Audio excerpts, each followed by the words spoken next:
आज एक ऐसे मिशन की शुरुआत हो रही है जिसमें भारत की स्वास्थ्य सुविधाओं में क्रांतिकारी परिवर्तन लाने की बहुत बड़ी ताकत है। साथियों, 3 साल पहले पंडित दीनदयाल उपाध्याय जी की जन्म जयंती के अवसर पर पंडित जी को समर्पित आयुष्मान भारत योजना पूरे देश में लागू हुई थी। मुझे खुशी है कि आज से आयुष्मान भारत डिजिटल मिशन भी पूरे देश में शुरू किया जा रहा है। ये मिशन देश के गरीब और मध्यम वर्ग के इलाज में होने वाली जो दिक्कतें हैं, उन दिक्कतों को दूर करने में बहुत बड़ी भूमिका निभाएगा। टेक्नोलॉजी के माध्यम से मरीजों को पूरे देश के हजारों अस्पतालों से कनेक्ट करने का जो काम आयुष्मान भारत ने किया है, आज उसे भी विस्तार मिल रहा है, एक मजबूत टेक्नोलॉजी प्लेटफॉर्म मिल रहा है। साथियों, आज भारत में जिस तरह टेक्नोलॉजी को गुड गवर्नेंस के लिए, गवर्नेंस सुधारने का एक आधार बनाया जा रहा है, वो अपने आप में जन सामान्य को एम्पावर कर रहा है। यह अभूतपूर्व है। डिजिटल इंडिया अभियान ने भारत के सामान्य मानवी को डिजिटल टेक्नोलॉजी से कनेक्ट करके देश की ताकत अनेक गुना बढ़ा दी है। अब हम भलीभांति जानते हैं, हमारा देश गर्व के साथ कह सकता है 130 करोड़ आधार नंबर,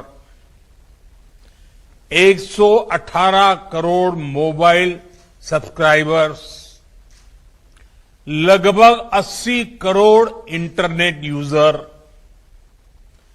करीब 43 करोड़ 43 करोड़ जनधन बैंक खाते, इतना बड़ा कनेक्टेड इंफ्रास्ट्रक्चर दुनिया में कहीं नहीं है। ये डिजिटल इंफ्रास्ट्रक्चर राशन से लेकर प्रशासन तक हर एक को तेज और पारदर्शी तरीके से सामान्य भारतीय तक पहुंचा रहा है। यूपीआई के माध्यम से कभी भी, कहीं भी डिजिटल लेन देन में आज भारत दुनिया में अपनी पहचान बना रहा है। अभी देश में जो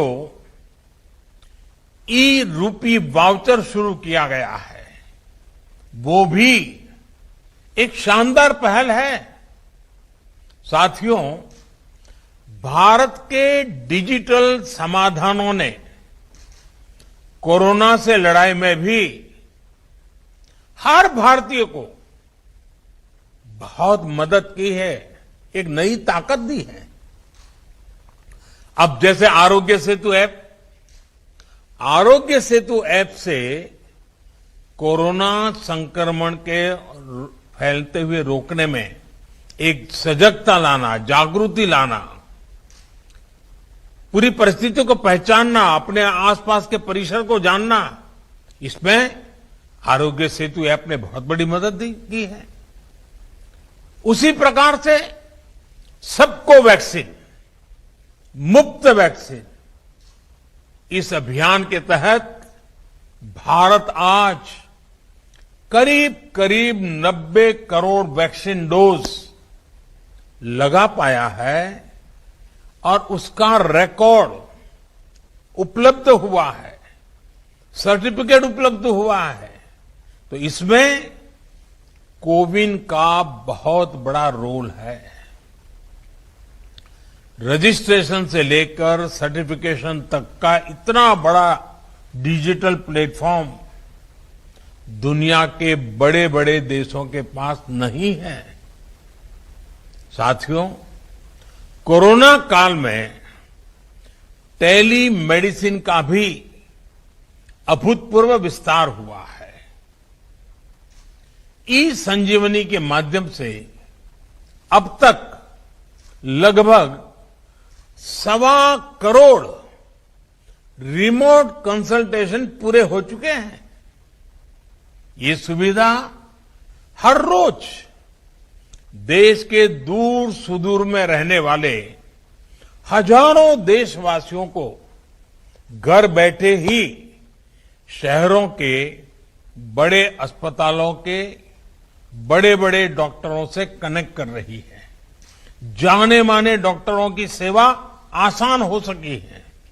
मैं आज इस अवसर पर देश के सभी डॉक्टरों, नर्सेस और मेडिकल स्टाफ का हृदय से बहुत आभार व्यक्त करना चाहता हूं। चाहे वैक्सीनेशन हो, कोरोना के मरीजों का इलाज हो, उनके प्रयास कोरोना से मुकाबले में देश को बड़ी राहत दे पाए हैं, बहुत बड़ी मदद कर पाए हैं। साथियों, आयुष्मान भारत पीएम जय ने गरीब के जीवन की बहुत बड़ी चिंता दूर की है। अभी तक 2 करोड़ से अधिक देशवासियों ने इस योजना के तहत मुफ्त इलाज की सुविधा का लाभ उठाया है और इसमें भी आधी लाभार्थी हमारी माताएं हैं, हमारी बहनें हैं, हमारी बेटियां हैं। ये अपने आप में सुकून देने वाली बात है, मन को संतोष देने वाली बात है। हम सब जानते हैं हमारे परिवारों की स्थिति। सस्ते इलाज के अभाव में सबसे अधिक तकलीफ देश की माताएं बहनें ही उठाती हैं। घर की चिंता, घर के खर्चों की चिंता, घर के दूसरे लोगों की चिंता में हमारी माताएं बहनें अपने ऊपर होने वाले इलाज के खर्च को हमेशा टालती रहती है, लगातार टालने की कोशिश करती है। वो ऐसा ही कहते हैं, नहीं हाँ ठीक हो जाएगा, नहीं नहीं अब ये तो एक दिन का मामला है, नहीं नहीं ऐसे ही एक पुड़िया ले लेंगे तो ठीक हो जाएगा। क्योंकि मां का मन है ना, वे दुख झेल लेती है, लेकिन परिवार पर कोई आर्थिक बोझ आने नहीं देती है। साथियों, जिन्होंने आयुष्मान भारत के तहत अभी तक इलाज का लाभ लिया है या फिर जो उपचार करा रहे हैं, उनमें से लाखों ऐसे साथी हैं जो इस योजना से पहले अस्पताल जाने की हिम्मत ही नहीं जुटा पाते थे, टालते रहते थे, वो दर्द सहते थे, जिंदगी की गाड़ी किसी तरह खींचते रहते थे, लेकिन पैसे की कमी की वजह से अस्पताल नहीं जा पाते थे। इस तकलीफ का एहसास ही हमें भीतर तक झकझोर देता है। मैं ऐसे परिवारों से मिला हूं इस कोरोना काल में, और उसके पहले ये आयुष्मान की जब जो लोग सेवाएं लेते थे, कुछ बुजुर्ग ये कहते थे कि मैं इसलिए उपचार नहीं कराता था क्योंकि मैं अपने संतानों पर कोई कर्ज छोड़ करके जाना नहीं चाहता था। कुछ सहन कर लेंगे, हो सकता है जल्दी जाना पड़े, ईश्वर बुला ले तो चले जाएंगे, लेकिन बच्चों पर, संतानों पर कोई आर्थिक कर्ज छोड़ करके नहीं जाना है, इसलिए उपचार नहीं कराते थे। और यहां इस कार्यक्रम में उपस्थित हमसे ज्यादातर ने अपने परिवार में, अपने आसपास ऐसे अनेकों लोगों को देखा होगा। हमसे ज्यादातर लोग इसी तरह की चिंताओं से खुद भी गुजरे हैं। साथियों, अभी तो कोरोना काल है, लेकिन उससे पहले मैं देश में जब भी प्रवास करता था, राज्यों में जाता था, तो मेरा प्रयास रहता था कि आयुष्मान भारत के लाभार्थियों से मैं जरूर मिलूं। मैं उनसे मिलता था, उनसे बातें करता था, उनके दर्द, उनके अनुभव, उनके सुझाव मैं उनसे सीधा लेता था। ये बात वैसे मीडिया में या और सार्वजनिक रूप से ज्यादा चर्चा में नहीं आई, लेकिन मैंने इसको अपना नित्य क्रम बना दिया था। आयुष्मान भारत के सैकड़ों लाभार्थियों से मैं खुद रूबरू मिल चुका हूं। और मैं कैसे भूल सकता हूं उस बूढ़ी मां को जो बरसों तक दर्द सहने के बाद पथरी का ऑपरेशन करा पाई। वो नौजवान जो किडनी की बीमारी से परेशान था, किसी को पैर में तकलीफ, किसी को रीढ़ की हड्डी में तकलीफ, उनके चेहरे मैं कभी भूल नहीं पाता हूं। आज आयुष्मान भारत ऐसे सभी लोगों के लिए बहुत बड़ा संबल बनी है।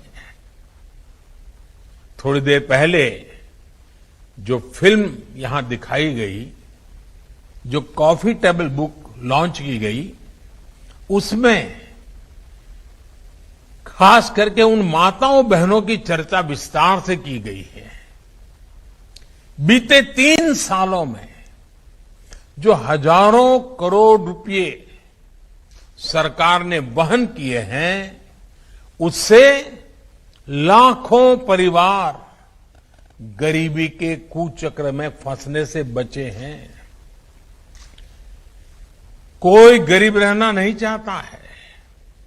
कड़ी मेहनत करके गरीबी से बाहर निकलने के लिए हर कोई कोशिश करता है, अवसर तलाशता है। कभी तो लगता है कि हां बस अब कुछ ही समय में गरीबी से बाहर आ जाएगा, और अचानक परिवार में एक बीमारी आ जाए तो सारी मेहनत मिट्टी में मिल जाती है। फिर वो 5-10 साल पीछे उस गरीबी के चक्कर में फंस जाता है। बीमारी पूरे परिवार को गरीबी के कुचक्र से बाहर नहीं आने देती है। और इसलिए आयुष्मान भारत सहित हेल्थ केयर से जुड़े जो भी समाधान सरकार सामने ला रही है, वो देश के वर्तमान और भविष्य में एक बहुत बड़ा निवेश है। भाइयों और बहनों, आयुष्मान भारत डिजिटल मिशन अस्पतालों में प्रक्रियाओं को सरल बनाने के साथ ही ईज ऑफ लिविंग भी बढ़ाएगा। वर्तमान में अस्पतालों में टेक्नोलॉजी का जो इस्तेमाल होता है, वो फिलहाल सिर्फ एक ही अस्पताल तक या एक ही ग्रुप तक सीमित रहता है। नए अस्पताल या नए शहर में जब मरीज जाता है तो उसको फिर से उसी प्रक्रिया से गुजरना पड़ता है। डिजिटल हेल्थ रिकॉर्ड्स के अभाव में उसको सालों साल से चली आ रही फाइलें लेकर चलना पड़ता है।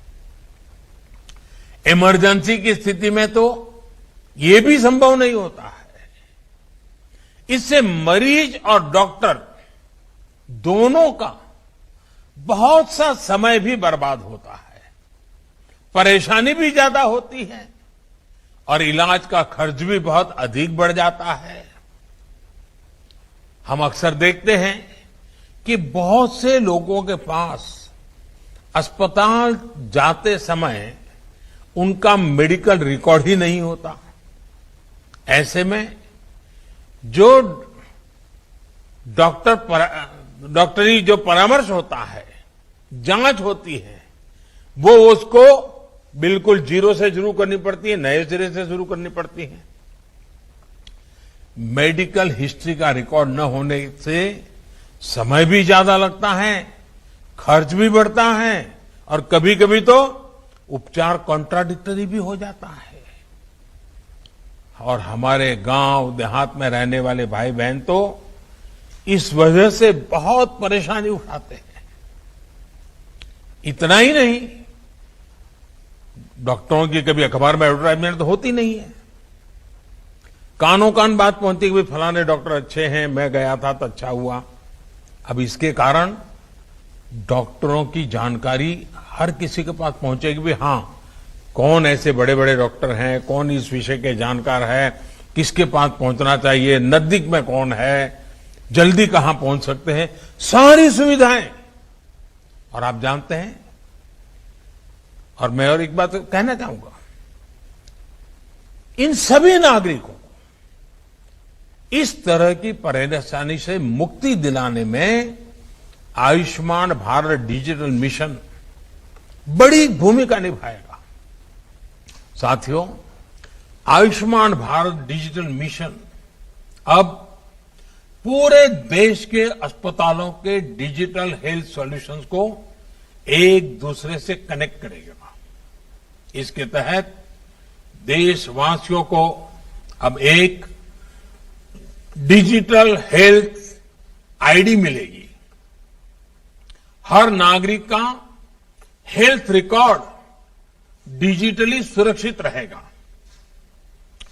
डिजिटल हेल्थ आईडी के माध्यम से मरीज खुद भी और डॉक्टर भी पुराने रिकॉर्ड को जरूरत पड़ने पर चेक कर सकता है। यही नहीं, इसमें डॉक्टर, नर्स, पैरामेडिक्स जैसे साथियों का भी रजिस्ट्रेशन होगा। देश के जो अस्पताल है, क्लिनिक है, लैब्स हैं, दवा की दुकानें हैं, ये सभी भी रजिस्टर होगी। यानी ये डिजिटल मिशन हेल्थ से जुड़े हर स्टेक होल्डर को एक साथ एक ही प्लेटफॉर्म पर लाएगा। साथियों, इस मिशन का सबसे बड़ा लाभ देश के गरीबों और मध्यम वर्ग को होगा। एक सुविधा तो ये होगी कि मरीज को देश में कहीं पर भी ऐसा डॉक्टर ढूंढने में आसानी होगी जो उसकी भाषा भी जानता है, समझता है और उसकी बीमारी के उत्तम से उत्तम उपचार का वो अनुभवी है। इससे मरीजों को देश के किसी कोने में भी उपस्थित स्पेशलिस्ट डॉक्टर से संपर्क करने की सहूलियत बढ़ेगी। सिर्फ डॉक्टर ही नहीं, बल्कि बेहतर टेस्ट के लिए लैब्स और दवा दुकानों की भी पहचान आसानी से संभव हो पाएगी।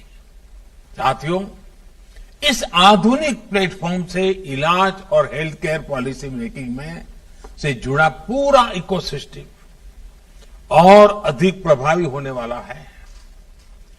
डॉक्टर और अस्पताल इस प्लेटफॉर्म का उपयोग अपनी सर्विस को रिमोट हेल्थ सर्विस प्रोवाइड करने में कर पाएंगे। प्रभावी और विश्वस्त डेटा के साथ इससे इलाज भी बेहतर होगा और मरीजों को बचत भी होगी। भाइयों और बहनों, देश में स्वास्थ्य सेवाओं को सहज और सुलभ बनाने का जो अभियान आज पूरे देश में शुरू हुआ है, ये 6-7 साल से चल रही सतत प्रक्रिया का एक हिस्सा है। बीते वर्षों में भारत ने देश में आरोग्य से जुड़ी दशकों की सोच और अप्रोच में बदलाव किया है। अब भारत में एक ऐसे हेल्थ मॉडल पर काम जारी है जो होलिस्टिक हो, समावेशी हो। एक ऐसा मॉडल जिसमें बीमारियों से बचाव पर बल हो, यानी प्रिवेंटिव हेल्थ केयर, बीमारी की स्थिति में इलाज सुलभ हो, सस्ता हो और सबकी पहुंच में हो।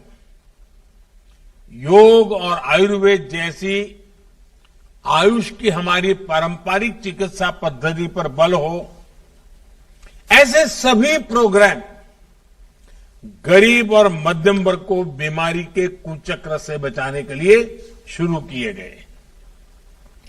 देश में हेल्थ इंफ्रा के विकास और बेहतर इलाज की सुविधाएं देश के कोने कोने तक पहुंचाने के लिए नई स्वास्थ्य नीति, हेल्थ पॉलिसी, स्वास्थ्य नीति बनाई गई। आज देश में एम्स जैसे बहुत बड़े और आधुनिक स्वास्थ्य संस्थानों का नेटवर्क भी तैयार किया जा रहा है। हर 3 लोकसभा क्षेत्र के बीच एक मेडिकल कॉलेज का निर्माण भी प्रगति पर है। साथियों, भारत में स्वास्थ्य सुविधाओं को बेहतर बनाने के लिए बहुत जरूरी है कि गांवों में जो चिकित्सा सुविधाएं मिलती हैं उनमें सुधार हो।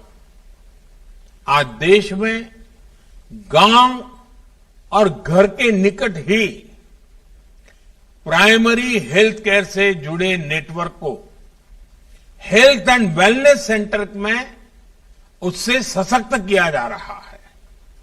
अभी तक ऐसे लगभग 80,000 सेंटर्स चालू हो चुके हैं।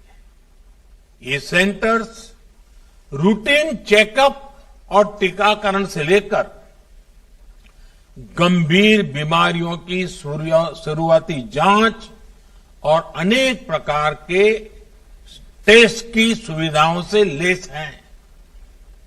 कोशिश ये है कि इन सेंटर्स के माध्यम से जागरूकता बढ़े और समय रहते गंभीर बीमारियों का पता चल सके।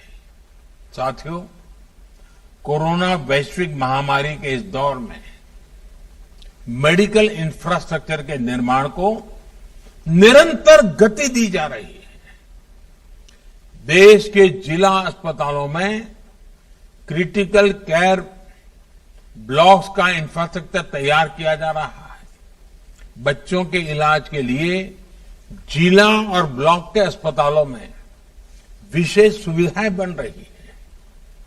जिला स्तर के अस्पतालों में अपने ऑक्सीजन प्लांट्स भी स्थापित किए जा रहे हैं।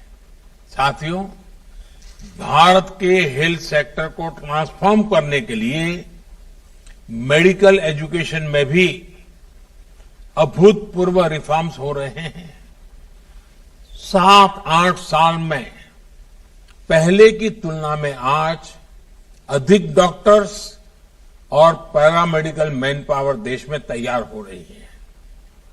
सिर्फ मैन पावर ही नहीं, बल्कि हेल्थ से जुड़ी आधुनिक टेक्नोलॉजी, बायोटेक्नोलॉजी से जुड़ी रिसर्च, दवाओं और उपकरणों में आत्मनिर्भरता को लेकर भी देश में मिशन मोड पर काम चल रहा है। कोरोना की वैक्सीन के डेवलपमेंट और मैन्युफैक्चरिंग में भारत ने जिस तरह अपना सामर्थ्य दिखाया है, वो हमें गर्व से भर देता है। स्वास्थ्य उपकरणों और दवाओं के कच्चे माल के लिए पीएलआई स्कीम से भी इस क्षेत्र में आत्मनिर्भर भारत अभियान को बहुत ताकत मिल रही है। साथियों, बेहतर मेडिकल सिस्टम के साथ ही ये भी जरूरी है कि गरीब और मध्यम वर्ग का दवाओं पर कम से कम खर्च हो। इसलिए केंद्र सरकार ने जरूरी दवाओं, सर्जरी के सामान, डायलिसिस जैसी अनेक सेवाओं और सामान को सस्ता रखा है। भारत में ही बनने वाली दुनिया की श्रेष्ठ जेनरिक दवाओं को इलाज में ज्यादा से ज्यादा उपयोग में लाने के लिए प्रोत्साहन दिया गया है। 8,000 से ज्यादा जन औषधि केंद्रों ने तो गरीब और मध्यम वर्ग को बहुत बड़ी राहत दी है। और मैं जन औषधि केंद्र से जो दवाइयां लेते हैं ऐसे मरीजों से भी पिछले दिनों मुझे कई बार बात करने का मौका मिला और मैंने देखा है कुछ परिवार ऐसे उनको डेली कुछ दवाइयां लेनी पड़ती हैं, कुछ उम्र में कुछ बीमारियों के कारण। इस जनऔषधि केंद्र के कारण ऐसे मध्यम वर्गीय परिवार के 1,000, 1,500, 2,000 रुपया हर महीना बच रहा है। साथियों, एक संयोग ये भी है कि आज का ये कार्यक्रम वर्ल्ड टूरिज्म डे पर आयोजित हो रहा है।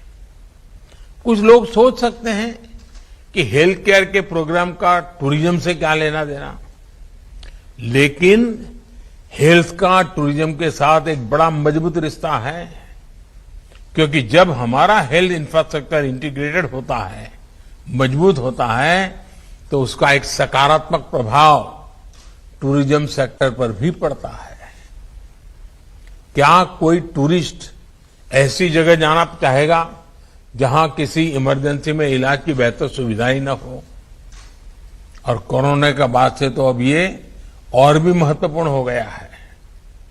जहां वैक्सीनेशन जितना ज्यादा होगा, टूरिस्ट वहां जाने में उतना ही सेफ महसूस करेंगे। और आपने देखा होगा, हिमाचल हो, उत्तराखंड हो, सिक्किम हो, गोवा हो, ये जो हमारे टूरिस्ट डेस्टिनेशन वाले राज्य हैं, वहां बहुत तेजी से, अंडमान निकोबार हो, बहुत तेजी से वैक्सीनेशन को बल दिया गया है, क्योंकि टूरिस्टों के लिए मन में एक विश्वास पैदा हो। आने वाले वर्षों में ये बात निश्चित है कि सारे फैक्टर और भी मजबूत होंगे।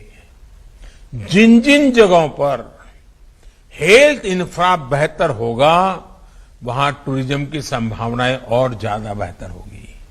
यानी हॉस्पिटल और हॉस्पिटैलिटी और एक दूसरे के साथ मिलकर चलेंगे। साथियों, आज दुनिया का भरोसा भारत के डॉक्टर्स और हेल्थ सिस्टम पर लगातार बढ़ रहा है।